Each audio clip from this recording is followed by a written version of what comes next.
ভগবানকে ভালোবাসতে গেলে পাঁচটা রসে ভগবানের সেবা করতে হয়। কি কি? শান্ত, দাস্য, সখ্য, বাৎসল্য, মধু। এই পাঁচটা রসে ভগবানকে সেবা করতে হয়। শান্ত রসের সেবা কি? শান্ত রসের সেবা যিনি মনে করেন ভগবান হলেন প্রভু, যিনি মনে করেন ভগবান বিশ্বের স্রষ্টা মালিক, এটা হলো শান্ত রসের সেবা। এই শান্ত রসের সেবা করে মুনি ঋষি যোগীগণ ঊর্ধ্ব পদে হেষ্ট মুন্ডে যুগের পর যুগ, দিনের পর দিন, বছরের পর বছর এক মনে ভগবানের সেবা করে যাচ্ছে। এরা হলো শান্ত রসের সেবা। দাস্য রসের সেবা কি? দাস্য রসের সেবা কি বাবা? কে করেছিলেন? যারা মনে করেন ভগবান হলেন প্রভু, তিনি মালিক, আর আমরা হলাম তার দাস। এই দাস্য রসের সেবাকের একজনের নাম বলুন তো দেখি। জানেন? আপনারা সবাই জানেন? বলো বলো। ভগবানকে দাস্য রসে সেবা করে পৃথিবীর একদম বিখ্যাত ভক্ত, ভক্তপ্রবণ বীর হনুমান। হনুমান তো দাস্য রসের সেবা। এমন দাস্য রসে রামচন্দ্রকে ভালোবেসে ফেলল, বুক চিরে রাম সীতাকে দেখিয়ে দিল। কপিকুলে জন্ম, আমাদের মতো মনুষ্য দেহ পাইনি, মনুষ্য শরীর পাইনি, হরি বলবার মতো বদন পাইনি। কি গো? 84 লক্ষ জনে ভ্রমণ করে সাদের এই দুর্লভ মনুষ্য জন্ম, এই দুর্লভ মনুষ্য জন্ম পেয়ে হেলায় হেলায় আমরা হারিয়ে ফেলেছি।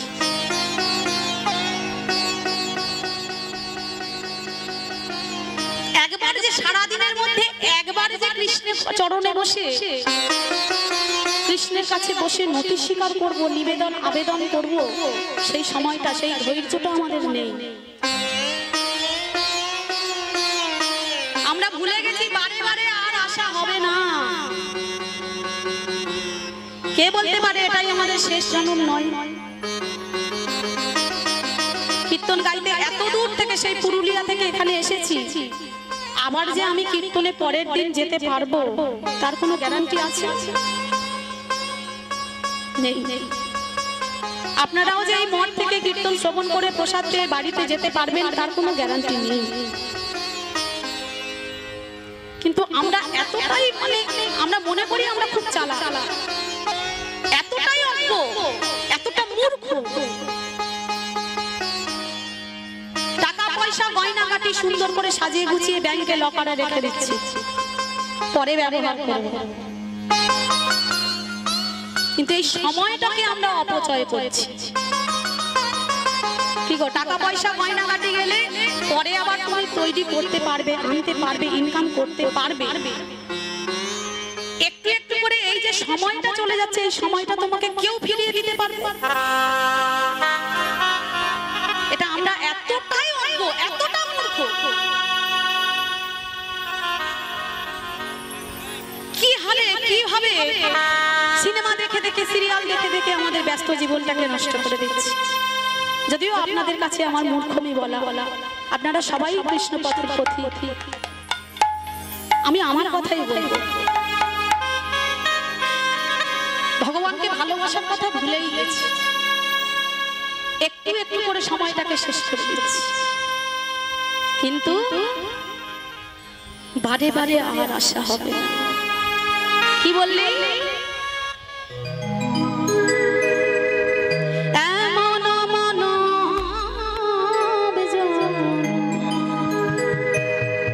এইরকম মানব জন্ম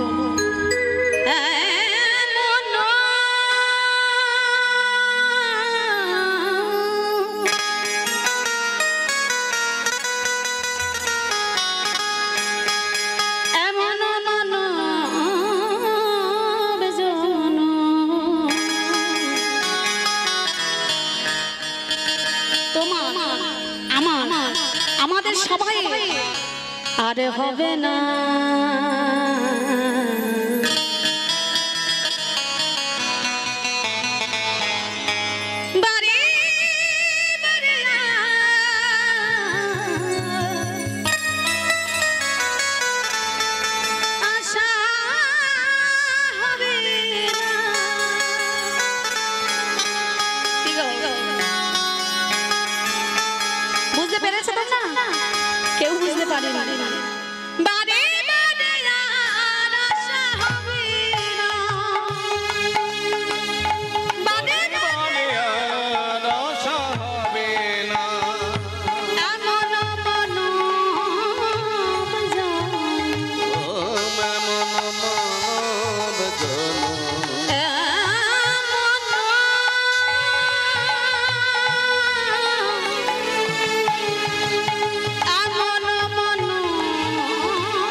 যাবে না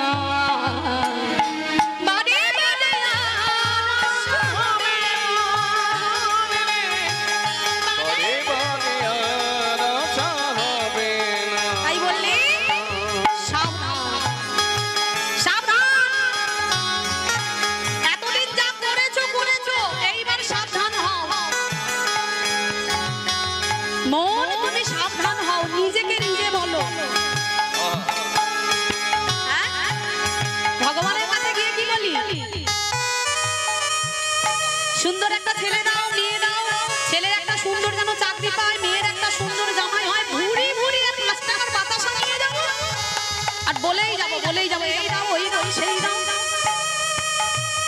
একবারও বলে না হে ভগবান এই যে দেহটা দিয়েছো এই দেহ দিয়ে যেন তোমার সেবা করতে পারি এই মনটাকে আমার সংযত করো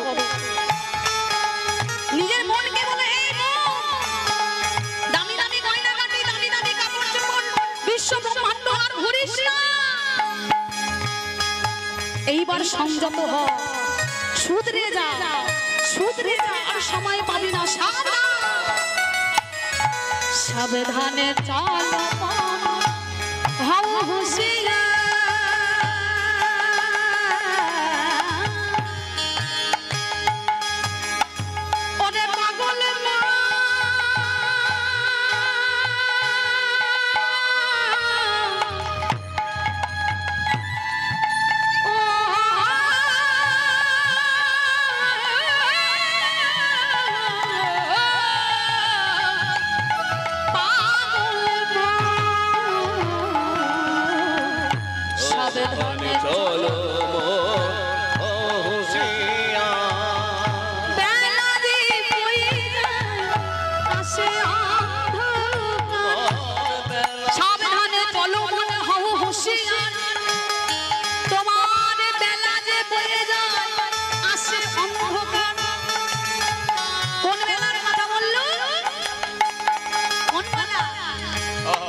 এই যে সকালবেলা সূর্য উঠেছিল সেটা কি সকালবেলা সূর্য উঠলো দুপুরবেলা কি রোদ আমি যখন উঠলাম কীর্তনে যখন এলাম কি রোদ মাঝ গগনে সূর্য মাথার উপরে সূর্য দুপুরবেলা হলো একটু একটু করে বিকেল হচ্ছে সন্ধে হবে রাত হবে পরের দিন আবার সূর্য উঠবে তো তবে আমি আপনি নাই বা দেখতে পারি হয়তো এটাই আমাদের শেষ রাত হতে পারে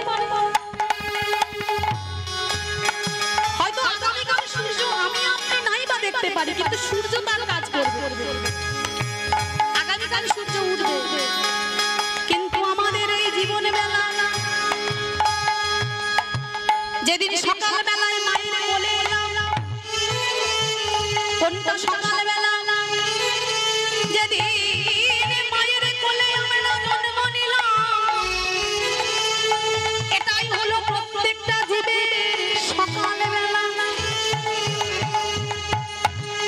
এই সকালবেলা মায়ের কোলে এসে খেলতে খেলতে আদর খেতে খেতে একটু একটু করে সকালবেলাটা চলে গেল এই সকালে গোনাতে গোনাতে এলো দুপুর বেলা এই মানব জীবনের দুপুর বেলা কোনটা এই যে ভরা যৌবন মাঝে গগনে সূর্য উঠেছে আর সূর্য উঠলে কি হয় পিপাসা বাড়ে সারা জীবনে চাইতে চাইতে নিতে নিতে দিতে দিতে আমরা সবাই শেষ হয়ে যাচ্ছি ছেলে বলল আমাকে মা এই স্কুলে ভর্তি করলে হবে না বড় স্কুলে ভর্তি করতে হবে মেয়েকে ভালো জায়গায় বিয়ে দিতে হবে আরো আরো ইনকাম করতে হবে ভালো করে সংসার চালাতে হবে গিন্নিকে দামি একটা কাপড় কিনে দিতে হবে এই যে নিতে নিতে দিতে দিতে একটু একটু করে আমাদের যৌবনে বেলাটা বয়ে যায়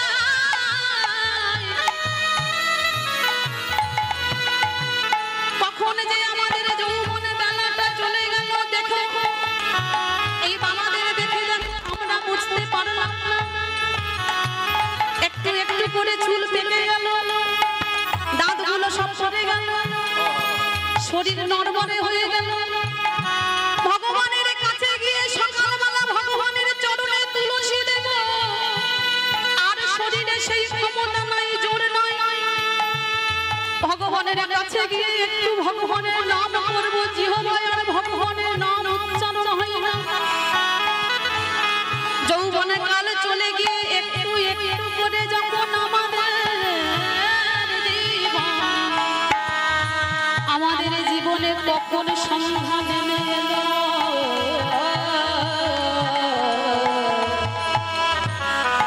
আমরা তা তো কোনদিন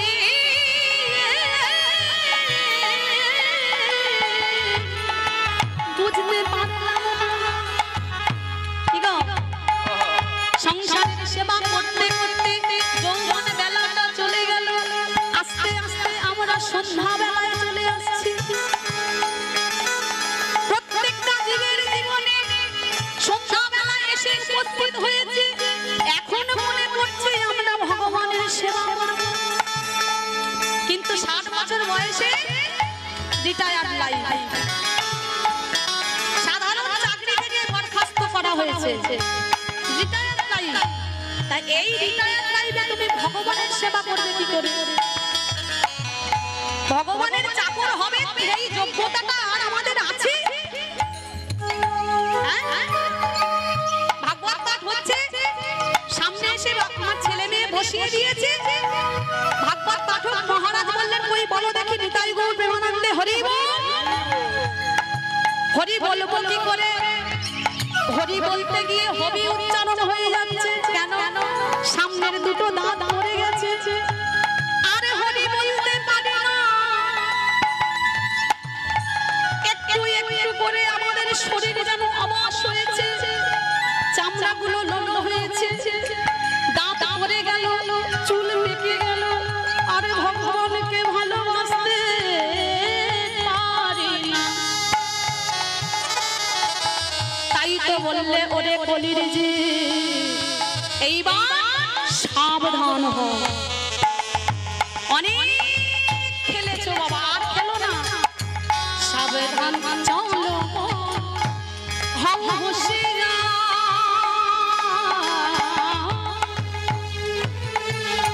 তোমার বেলা যে বয়ে যায় আসে জুড়িয়া রয়েছে হৃদয় আকাশ, জুড়িয়া রয়েছে, জুড়িয়া রয়েছে এই হৃদয় আকাশ। এই হৃদয়ে কে আছে?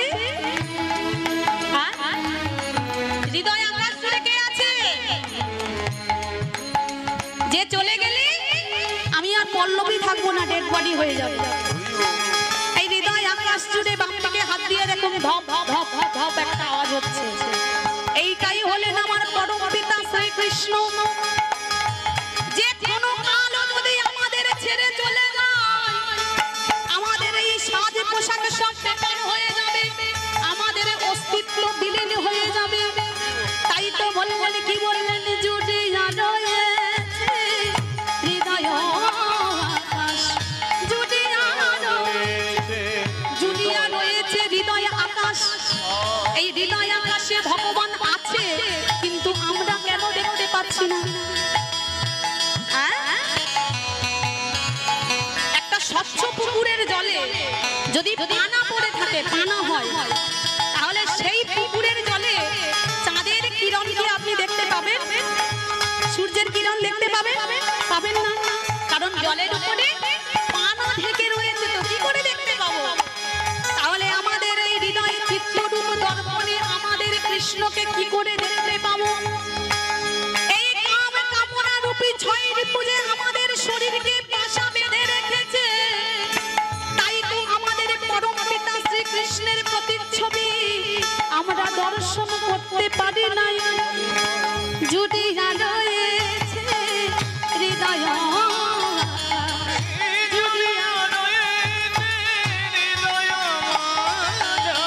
ভাবা কহে, ভাবা কহে, ভাবা কহে, চোখ মেলে চেয়ে দেখো না। বাড়ি বাড়ি আর শহরে হৃদয় গৌরে হরি, বাড়ি বাড়ি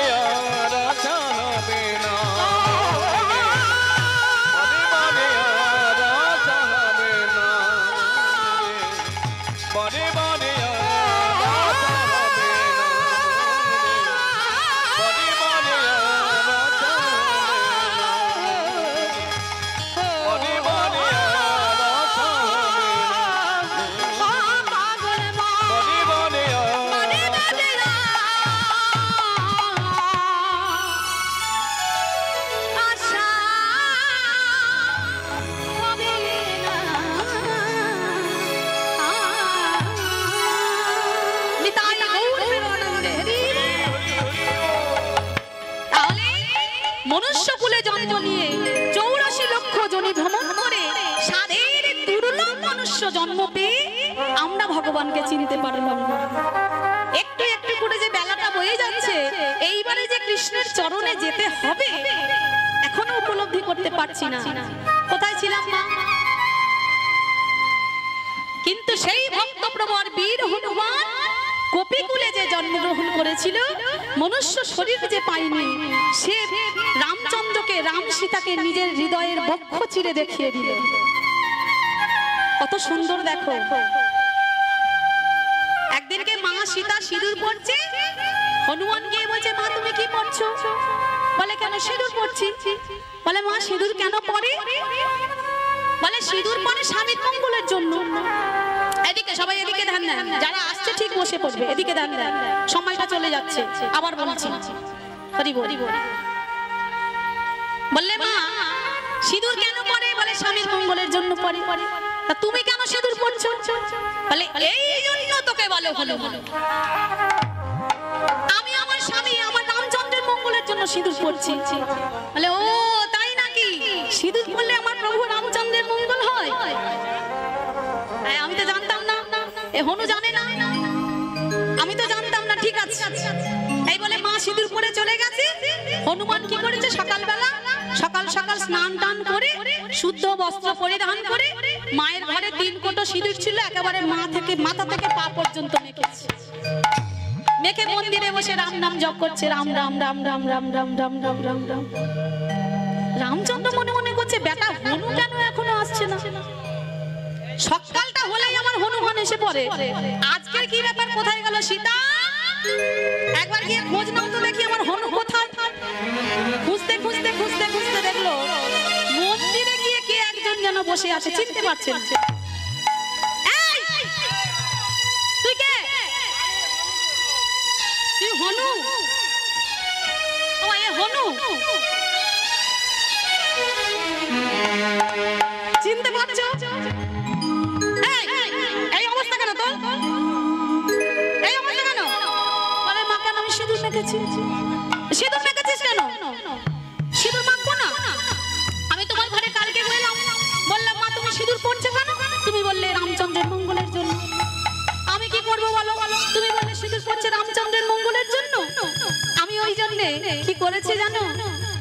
আমি ওই জন্যে আমার প্রভু রামচন্দ্রের মঙ্গলের জন্য তুমি যদি এইটুকু সিঁদুর পরে অত মঙ্গল হয়, আর আমি ওই জন্য সারা শরীরে সিঁদুর মেখে নিয়েছি। বলো আমার রামচন্দ্রে কত মঙ্গল হবে, আমার রামচন্দ্রে কত মঙ্গল হবে।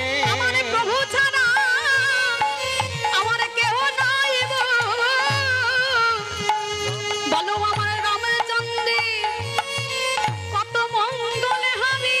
আমার প্রভু ছাড়া কেহ নাই গো, রামচন্দ্রে কত মঙ্গল হবে। বলে মা গো কালকে যখন তোমার কাছে গেলাম তুমি বললে সিঁদুর পরলে আমার প্রভু রামচন্দ্রের মঙ্গল হবে। তুমি এইটুকু সিঁদুর পরে যদি তোমার অত মঙ্গল আমার প্রভুর মঙ্গল হয়, তাই তো আমি মাথা থেকে পা পর্যন্ত সিঁদুর মেখে রাম নাম জপ করছি, না জানি আমার প্রভুর কত মঙ্গল হবে।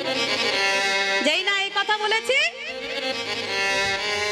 মা সীতার গলায় একটা মুক্তোর মালা ছিল। মালাটা নিয়ে হনুমানের কথা সন্তুষ্ট হয়ে যেহেতু রামচন্দ্রের সেবার জন্য পড়েছে, হনুমানকে একটা মালা পরিয়ে দিয়েছে, মুক্তোর মালা। মালাটা খুলে হনুমান নিয়ে ছিঁড়ে ছিঁড়ে শুকে শুকে দেখেছে। শুকে শুকে দেখে হচ্ছে না, এইবারে একটা একটা করে মুক্তো নিয়ে কামড়ে কামড়ে দেখেছে। কামড়ে কামড়ে দেখছে আর মুক্তোগুলো ফেলে দিচ্ছে, দেখছে ফেলে দিচ্ছে। সীতামা বলছে হনু কি ব্যাপার, তুই মুক্তোগুলো এরকম করে নষ্ট করছিস কেন? বলে কেন আমি নষ্ট করলাম জানো? ওই একটা মুক্তো নিয়ে আমি শুকে দেখলাম রামচন্দ্রের কোনো গন্ধ নেই। আর একটা মুক্তো নিয়ে আমি কামড়ে দেখলাম রামচন্দ্রের কোনো স্বাদ নেই। যে মালাতে আমার রামচন্দ্র থাকে না, যে মালা পড়লে আমার রামচন্দ্র দেখা দেয় না, তবে বলো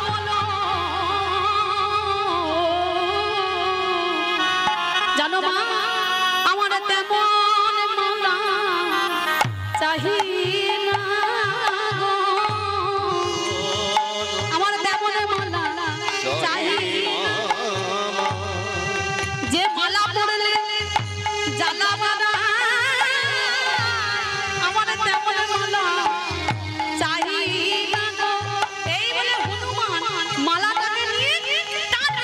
ফেলে দিয়েছে। এ মালা আমার দরকার নেই। মালা ফুলগুলো শুনে শুনে দেখলাম আমার রামচন্দ্রের মনে গালে জিহবাই দিয়ে দেখলাম রামচন্দ্রের কোনো স্বাদ নেই। ও মালায় আমার কি হবে? যেই না টান মেরে ছিঁড়ে দিয়েছে সীতা মারা গিয়েছে। এই জন্য তোকে বলে যাও হনুমান।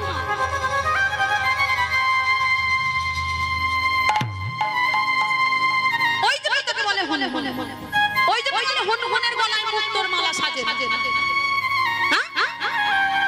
তোর কথা শুনে খুশি হয়ে আমি মুক্তোর মালাটা দিলাম। এত সুন্দর দামি মুক্তোর মালা তুই ছিঁড়ে ফেলে দিলি।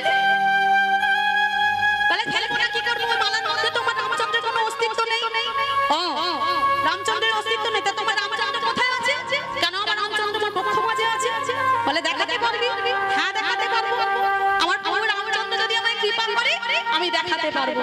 এই বলে জয় সিয়ারাম বলে এই নখ দিয়ে ধারালো নখ দিয়ে বক্ষটাকে তীর্ণ করে কি দেখালো? দেখে রামের সীতা যুগলে বসে আছে। দেখে রামে সীতা যুগলে বসে আছে।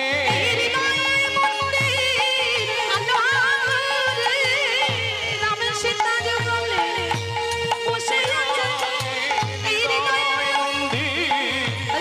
আলোটে রাম সীতা যুগলে বসে আছে। যেই না বক্ষ চিরে রাম সীতার যুগল মন্দিরে দেখালো, সবাই ধন্য করলো হনুমান। ধন্য তুমি হনুমান, ধন্য তুমি রাম ভক্ত হনুমান। তাহলে এই হলো দাস্য রসের সেবা। এই হনুমান দাস্য রসের সেবা করেছিল। প্রভু রামচন্দ্রকে প্রভু জ্ঞান করেছিল আর নিজে দাস হয়ে সেবা করেছিল। তাহলে দুটো রসের কথা জানলাম। কি কি রস? ওই কে কে শুনছো দেখি কি কি রস জানলাম? হ্যাঁ দেখি কে কে শুনেছো?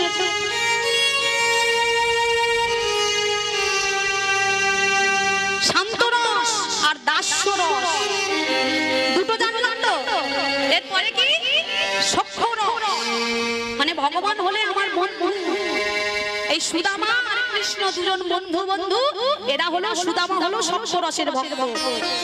ভগবানের 12টা প্রধান শাখা, 12টা উপপ্রধান শাখা ছিল সখ্য রসের শাখা। তাহলে শান্ত দাস্য সখ্য হলো বাৎসল্য রসের। কে সেবা করেছিল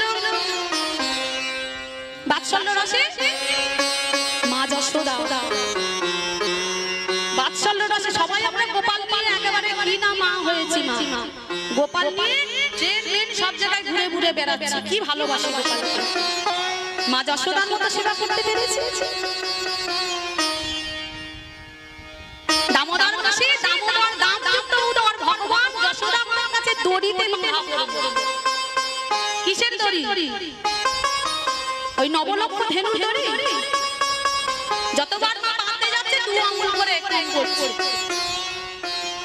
2 আঙ্গুল কেন কম করছে? 3 আঙ্গুল, 4 আঙ্গুল, 5 আঙ্গুল কম করতে। 2 আঙ্গুল কি? এক হলো ভক্তের ভক্তি আর এক হলো ভগবানের করুণা। ভালোবাসি ভালোবাসি ভালোবাসি মুখে বললে হবে না। যশোদা মার মতো ভালোবেসে দেখো।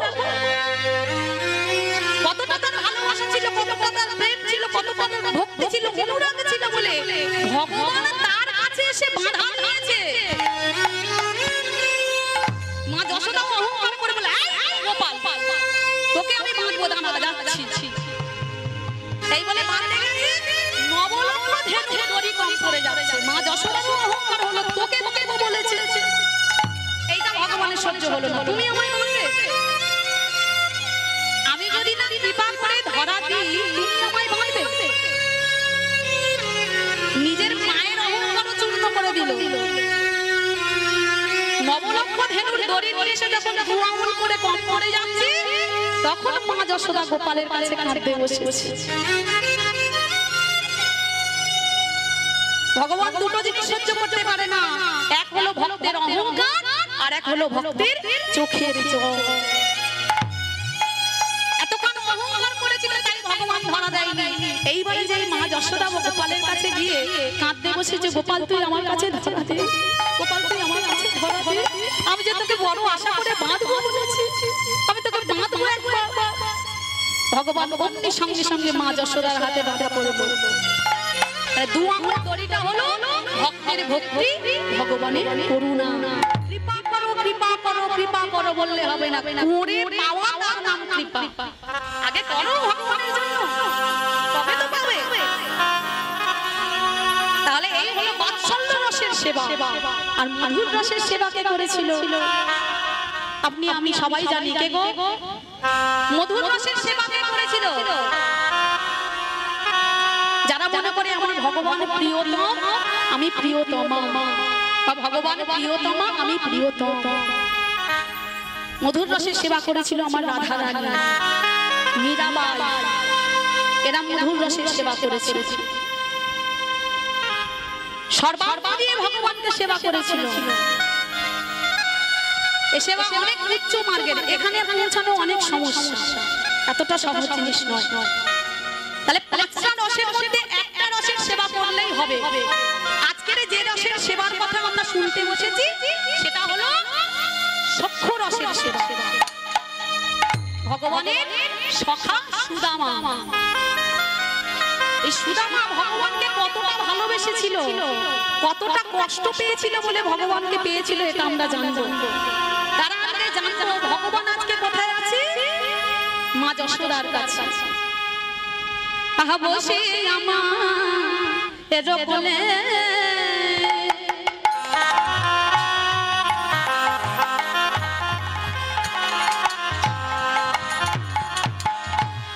ননি খেতে খেতে বলে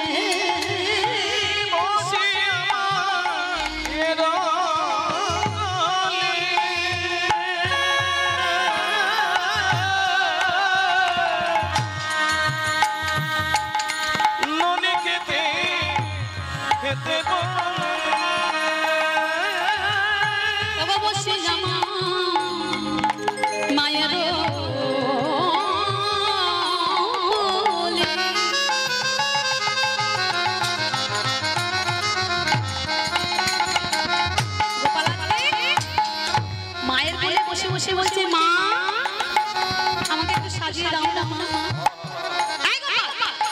সকালবেলা কি জন্য তুই সাজিয়ে রে? সকালবেলা আমি তোকে টনি টনি খাইয়ে দিই, আমি গৃহের সেবা করতে যাবো, কাজ করবো, গৃহকর্ম করবো, তোকে সাজাবো কেন? বলে কেন সাজাবে জানো না? কেন সাজাবে জানো? মা গো আমি চড়াবো চুরি,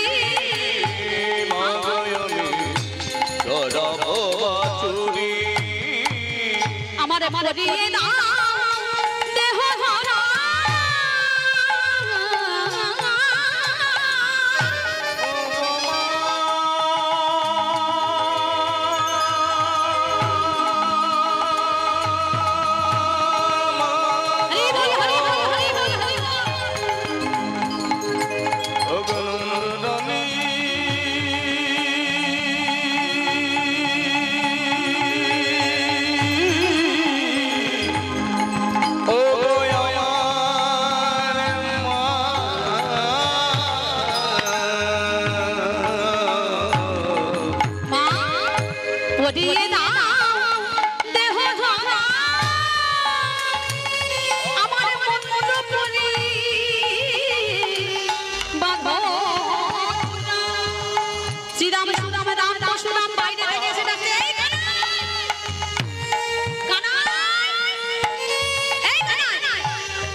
শুধু একার মা আছে, আমাদের কি মা নেই ভাই?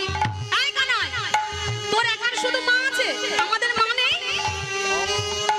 বলে আরে বাবা, আমি তো কখন থেকে মাকে বলছি আমায় ধরা পড়িয়ে দাও, ধরা পড়িয়ে দাও, চূড়া মেরে দাও, ধরা পড়িয়ে দাও, কিছুতেই দিচ্ছে না। জানিস শ্রীদাম, জানিস সুদাম, কেন যেতে পারছি না? আমি ধরায় ধরা পড়ে আছি রে, তাই আমি কেমন করে যাব বলে ভাই, ধরায় ধরা পড়ে আছি। আমি কেমন করে ধরায় ধরা পড়ে আছি।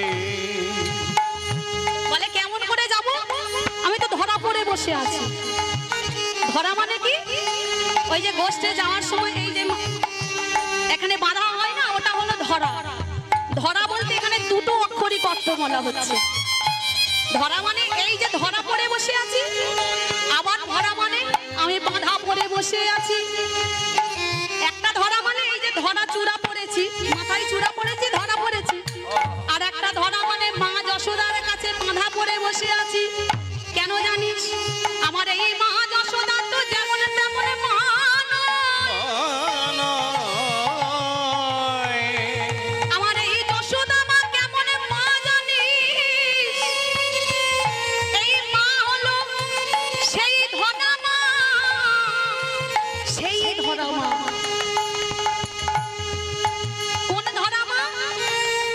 আমার ধরা মা জানো তো? ধরা সতীর গল্প শুনেছো তো? কে কে জানো দেখি? হাত তোলো দেখি। সেই ধরা দ্রোণ যে অতিথি সেবা করবে বলে নিজের স্তনে কেটে বন্ধক দিয়ে অতিথি সেবা করেছিল। এই অতিথি সেবা করে মানে লাগে নিজের গৃহে এক মুষ্টি চাল নাই, দাঁড়ে দাঁড়ে ভিক্ষা করে এলো। কিন্তু দাঁড়ে দাঁড়ে ভিক্ষা করে যখন এক মুষ্টি চাল মিলল না, তখন ভগবানের ইশারায় শিব দোকান করে বসে আছে। ধরা আমাকে পরীক্ষা করবার জন্য শিব দোকান করে বসে আছে, চাল ডাল মুদি দোকান করেছে। আর আমার ধরা মা সেই দোকানে গিয়েছে চাল ডাল ভিক্ষা করবার জন্য। কিন্তু মুদি ব্যাপারে বললো আমি তো এমনি এমনি দেবো না, বিনিময়ে কিছু দিতে হবে। বললে আমার কাছে তো কিছু নাই, দেবার মতো তোমার আমার কাছে কিছু নাই। আমায় কৃপা করে এক মুষ্টি চাল ডালে ভিক্ষা দাও। আমি শুনেছি তারে অতিথি এলে অতিথি নাকি নারায়ণ হয়। সেই নারায়ণের সেবা করে বড় লাগে তোমার দ্বারে একটু ভিক্ষা করেছি। ধরা মা ওই শিব যখন মুদি দোকানে এসে বসেছে, গিয়ে ভিক্ষা করতে গেল। মুদি দোকানে ভিক্ষা করতে দিল না, ভিক্ষা দিল না। আর ভিক্ষা দিল না বললে ভিক্ষা দিতে পারি, বিনিময়ে একটা কিছু আমায় দিতে হবে।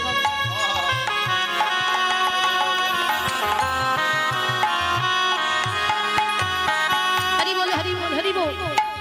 ভিক্ষা দিতে পারি, তার বিনিময়ে কিছু একটা দিতে হবে। তুমি ত্রিশন্ত অঙ্গীকার করো, আমি যা চাইবো তাই দেবে। বলে আমি আগেই বলেছি আমার দেওয়ার মতো কিছু নেই।